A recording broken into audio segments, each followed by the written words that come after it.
Okay, for the scale, I also don't have the level 1 scale book. So please use your sister's book. And that's a scale book. Okay? And the first one, they're gonna have is a C major scale, hands together, which I have one more here, exactly the same thing. So I'm gonna teach you. We're gonna do that together. Okay, so let me explain what is the scale. I believe you already know that the scale is from one note to another note octave higher. It's over here, C major. So here from C to C, that's the first scale we're gonna learn for the C major. And you're gonna play from here to the top to the down. So you can see you only have 5 fingers. How you gonna do? Right? We have to turn. So you have to really make sure that your fingering is correct. So let's take a look. For the C major right hand, it's 1, 2, 3 up to play. When you play E, you have to turn finger 1 to 4 and go to the G, C, and coming down. So you can see the same way. So F on the finger 1, and you turn again to the finger 3 to the E. But for the left hand is not. Left hand is different. The left hand is play up to the G, left hand finger 1, and you turn finger 3 to the A.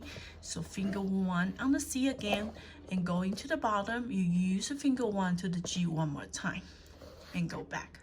So you can see a conclusion. How you go up is how you go down. So you have to remember how you go up.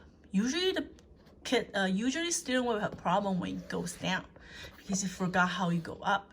So remember the words I'm telling you. How you climbing up is how you going down. Okay, so the turning way will be different. Let me show you right now. Okay, so from C to C, right? So also the finger 1 and finger 5 always handle your tonic. So C major tonic is the C, right? So you see that finger 1 on the C, finger 5 on the C. Why is so important? Because you can see the next one is a G major. You not only play 1 octave, you need to play 2 octaves. So the people always forgot how to turn, and you will finish the tonic without not on the 5 or like different fingering. So fingering is really important. When you apply it right, you can play a lot of octaves, not just 1 octave. You can play more than 1. So it's so important. We are still starting. We start to build up this kind of habit. So you have to ask yourself, what is the fingering? Definitely the right fingering. It's really, really important. So let me explain to you right now. When the right hand going up, you have to turn under first. So 1, C, D, E, turn F. So you turn this way, finger under, 1. See, finger 5 on the C now. So go back. So remember we have finger 3, turn finger 1. So finger 1 on what? F. And when you're going down, you have to do the same thing. You're turning back. Finger 3 on the E. Not finger 4, not finger 2. Only finger 3, because this is how you go up. So do one more time, going down now.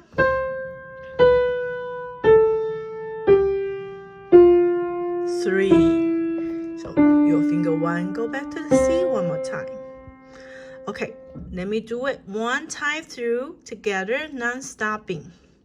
For the right hand, watch out.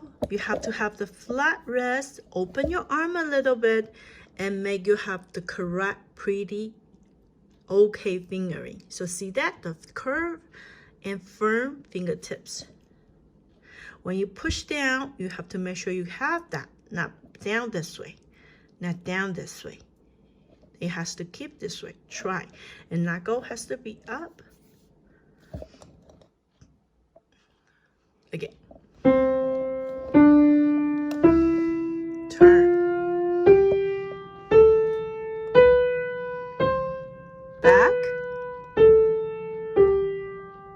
3 again. Okay, So that's right hand. Right now it's the left hand's turn. So left hand, finger 1, play up to the G, and you turn finger 3 to the A. So it's a crossover first. Same thing when you're going down, what?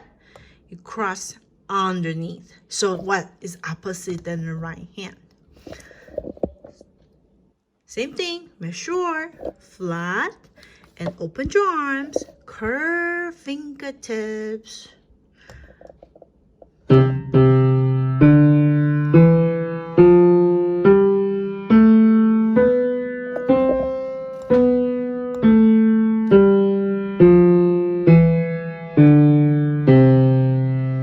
Okay, so you practice a couple more times, hands separately. And then right now we're gonna do hands together. So look, they are not turning at the same time. They are not using the finger 1 at the same time. So you have to think carefully. People usually play wrong because they want to use the same finger when they play 2 hands together. You have to think, while you just practice hands separately, what is the fingering they are processing? Okay, so I play slow. Let's go. 2 hands together. Nothing happened. Nothing happened. Oh, right hand up to the E. What? Right hand need to go under right, but not finger 1 together, because right now it's for the F. It's finger 2's turn for the left hand, finger 2 to play the F, but finger 1 on the right hand F. And then, oh, right now 3 together now. A, go down. Okay, what? Left hand's turn to turn on the right, finger 1 on the G, but the right hand is finger 2 on the G.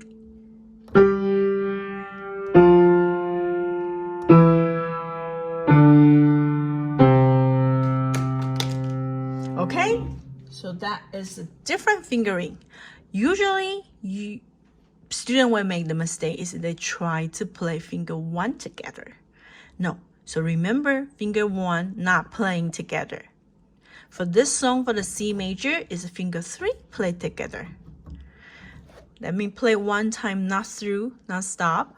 Look. Right hand. Left hand. Left hand first.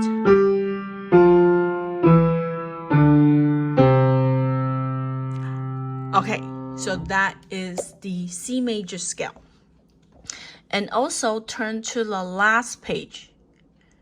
You can see arpeggios. I believe I already tell you how to figure out the arpeggios. Not arpeggio, the triad. The triad, that is the first note, third note, and the fifth note of the scale. So for the C major, we just have first 5 notes is C, D, E, F, G, right? And I believe you already know that's the first note, third note, and fifth note. They form a triad, right? So the same thing for the G major triad. You play G major 5-finger pattern already. So that's G, first note, third note, B, and the D. That's triad. Okay, so today I'm gonna teach you arpeggios. Arpeggios is pretty easy. It's just a triad at a top note, the same tonic, and that's called arpeggio.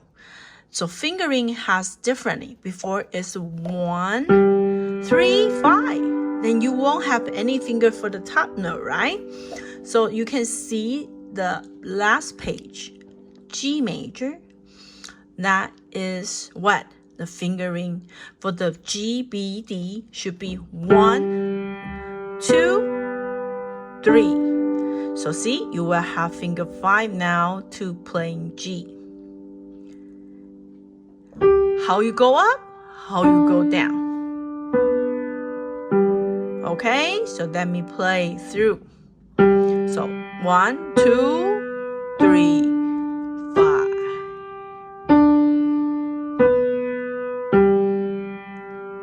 So that's the arpeggio. So when you're doing arpeggio, it's really important thing is you don't stuck your position on where you are and you play the top note, but your finger one still stuck on the play that you're playing. Because you can stretch to open and close and open and close. When you need more space, you stretch your hand more. But all others can relax. So look at my hand carefully. That's how you play the arpeggio.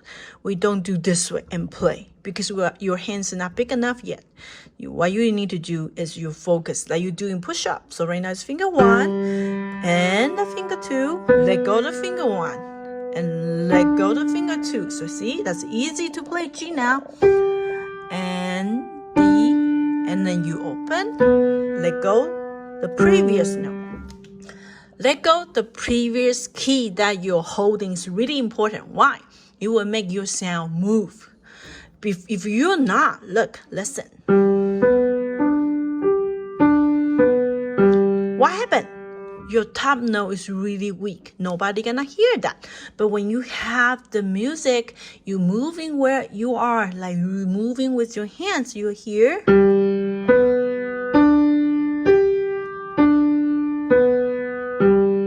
Your finger five would be much louder than what you think because you give all the hands to that instead of because you're tightened already. So it's important you release your hand when you finger playing. Let go, let go.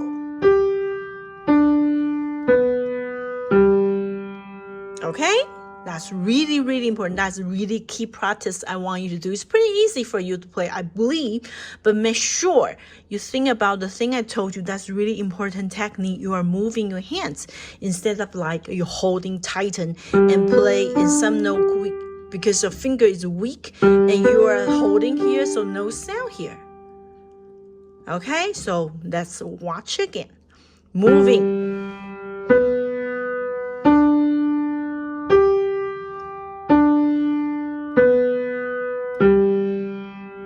Okay, so let's do the same thing for the left hand. So see if you tighten this way. See, that finger will be really weak. Not yet, we don't worry about that. For the left hand fingering is 5 first. 3, I love to use 3, not 2.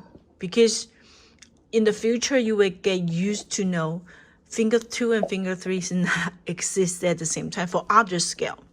So for the standard scale, arpeggio, I prefer finger 3, left hand, to play the arpeggio, G major, C major arpeggio. Use finger 3. So the same thing, we don't open our hands together like this. We one by one. Put all your notes, hands on the one spot so you can have feeling like you're really to pushing up for the note and make sure it's curved too. Finger 3 and move up. So don't holding that and let go so it's easier. And you stretch again, you stretch again, and you let go. You let go the finger you play. I mean, let go is not just lift up. You need to let go the position. Don't try to stay on that spot. One more time, look again.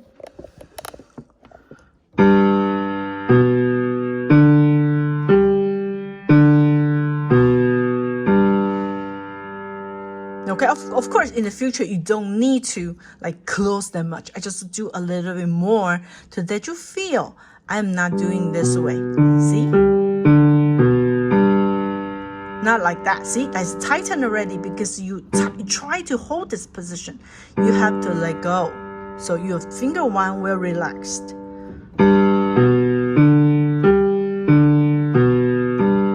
When you relax more and you can run fast, your finger can run. When you tighten, it's hard. You feel so hard to play anymore. So for the arpeggio, it's really important practice for you to moving around your hand without tensions.